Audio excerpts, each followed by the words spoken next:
ನನ್ನ ಹೆಸರು ವಿರಾಟ್ ವಿಕ್ರಮ್ ನಾಯಕ್. ನನ್ನ ಹೆಸರು ವಿರಾಟ್ ವಿಕ್ರಮ್ ನಾಯಕ್. ನಾನು 7ನೇ ತರಗತಿಯಲ್ಲಿ ಓದುತ್ತಿದ್ದೇನೆ. ನಾನು ಕ್ರಾಂತಿವೀರ ಸಂಗೊಳ್ಳಿ ರಾಯಣ್ಣ. ಮುಚ್ಚುಬಾಯ್. ತಾಯಿಯ ಸ್ಥಾನಕ್ಕೆ ಬಂದು ತಾಯಿಗೆ ಎಚ್ಚರ ನೀಡುವಷ್ಟು ಸೊಕ್ಕೇನು ನಿನಗ? ಇಲ್ಲಿ ಕಟ್ಟಡ ಮಾಡೋ ಅಧಿಕಾರ ಇರೋದು ನನಗ, ನಿನಗಲ್ಲ.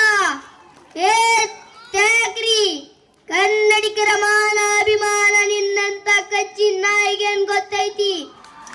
ಇದು ಕೆಚ್ಚದೆಯದ ಕಲಿಗಳ ಬೀಡೈತಿ. ಅಂಜಿಕೆ ಎಂಬುದು ಅರೆಯದಿರ ನಾಡೈತಿ. ಕಿತ್ತೂರ ದೇಶಾಭಿಮಾನ ಸ್ವಾಭಿಮಾನದ ಗೂಡೈತಿ. ಇಂಥ ನಾಡಗ